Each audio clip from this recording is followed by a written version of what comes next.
Michael Cornelius wacho kotenre kod kaso kata kaso chwalo chenro ni ne ok okaw kinde kendo wacho ni nitie samoro ma thuolo tin ma nitie jopuonjre ma tieko mondo mi odonje machaka gimaro yo thoth jonyuol kani wuoyo ni wacho kacha ni gimuneno wang' ni pok noneno nyaka ne ang'eni sebede sekta no mar chiwo sir ne jopuonjre nyiso ni to chal nade. Dwa mana wacho ni da pogra gi wadwa matin weche matin. Mokwongo 100% transition nyiso ni ka ji otimo penj modhi kata otimo penj mar class 8 class 8 chon sani koro en grade 6 gi grade 9 chon ne ng'ama nokelo gimiluongo ni 100% transition ne en President Mwai Kibaki the late. To ka nokele gi migawo mane konyo 100% transition. Iso ni kitimo class 8 nowinjore ji te dhie form 1. Ang'o noketo mondo gino notimre? Mokwongo noket gimiluongo ni capitation. Nokwan nyithindo mantie skul kae tioro negi pesa. To pesa no nioro negi tamli. Tam ka tam ioro negi. Iso ni ka tam chakore to se orni pesa cha mondo chak tiyogo. Kacham kendo rumo kendo chakore kendo ioro nugo. Gimotimore gi CBE nochakore ni gi CBC kae to chakore ni gi CBE negi kawo gimiluongo ni 100% transition kae to giwacho ni wan be wadwaro ni nyithindo moting'o grade 6 ni gimbe gidhi e grade 7 te to kendo wadwaro ni nyithindo motimo grade 9 ma wang' ne motimore mokwongo be odhi e grade 10 giduto. To gima nogitimo gima the late President Mwai Kibaki notimo mondo gifund school kata gimi skunde pesa mowinjore mondo gitigo.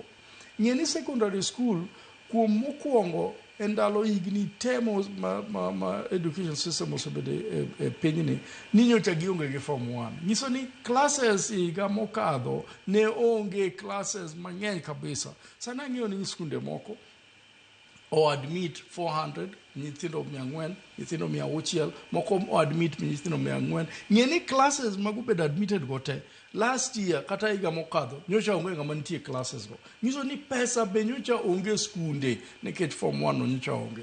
Kae tikawo nyithindo tinyiso nyithindo ni aya dhiure skunde. Iwinjo gima wacho no. To kiwacho ni wadhi e skul man. Gima wacho ni pok notimore en ni kata ndalo machon mane ji dhi e secondary school pok nokawo nyathi moro nyithindo mang'eny mwaneno kawuono ma ng'ato nitie Mombasa to tere Kakamega ni odhi e day school ma Kakamega.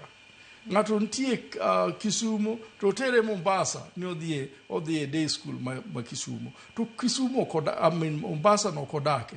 Ng'ato chako nitie day school odwaro dhi e day school ma local to tere Wajia. Iwinjo gik matimore. Gikaila koro ng'ato wacho ni kai isetera koni to an kono kadake be ng'wenga mang'eyo kono. Be school no nokakwayo. Karang'o momiyo noluong jonyuol e school ni kare biuru mondo kony nyithindu manyo skunde maber mondo gidhi. Nikech skunde mane jonyuol gi nyithindo konyo manyo ne kane nyithindo nitie grade 9 an gi ja grade 9 motimo penj ok ubiro ni kata chiel.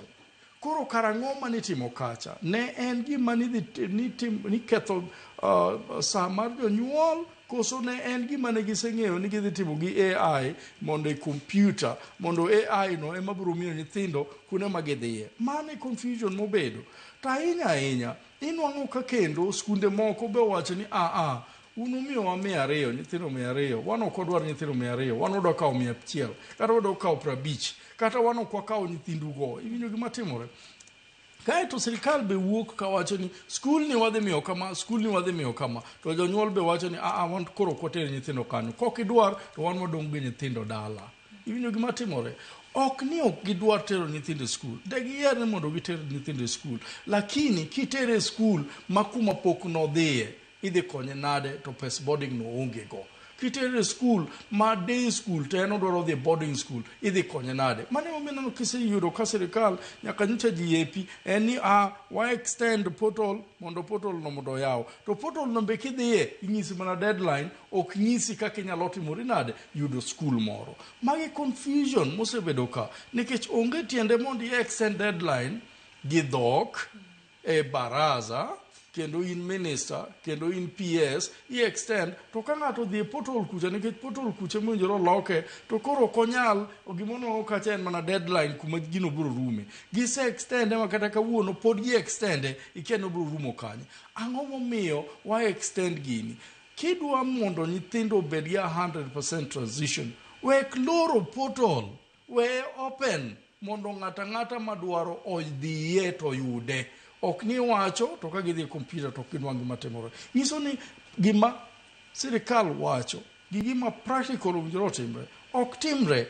Koro ikiani ja sirikal maduong' ma en minister kata PS cha en ema okia tije koso jok matiyo kodegi ema ok dwa mondo o succeed e tije no. Ibinjo gima timore. Now king'iyo gi kailago tiwacho ni to kare sirikal ma kawuono ni en sirikal madwani mondo konyo jonyuol gi nyithindo koso dwani mondo kel confusion ne jonyuol gi nyithindo. Ta ahinya kuma wantie nitie confusion moloyo kata gini. Adwa mana ng'isi gimoro kata ling' matin. Ni sani kidhi manyo school, nyathini nyocha konong'o school. Na winjo ka ng'ato wacho ni skunde moko nitie Nairobi ka ma kionge 100,000 to nyathini ok nyal nong'o school. Mano mimiyo mana japuonj maduong'. Kionge 300 to nyathini ok dhi kake school, kake national school, koro inwang'o moko dwaro kata 500 mondo nyathini odonje school. Mango timore. To gima timore marach ni 500 no ok ni koro en school fees. 500 no donje school, fuk jatelo mar school. Niso kamano. Chal ka gima kore ng'iewo thuolo mar somo. Wachalo nyaka ing'iew thuolo mar school. To ka koro in iseng'iewo thuolo mar school 1,500, koro nyathini to dhi nwang'o dhi chulo pesa di.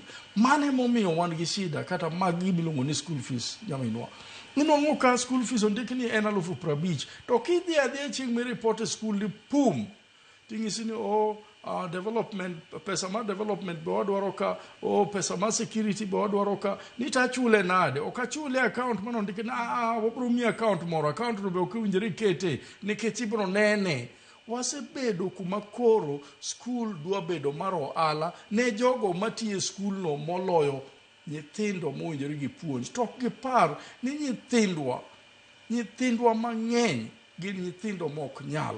Maki medo kata school fees kata 5,000 to nyathino kinyi riemba dok dala. Mane momitero nyithinde school sani to kodok 1 week tichake dwoko gi dala. Itero school sani kodok 1 week tichake dwoko gi dala. Nyithindo wabro somo karang'o?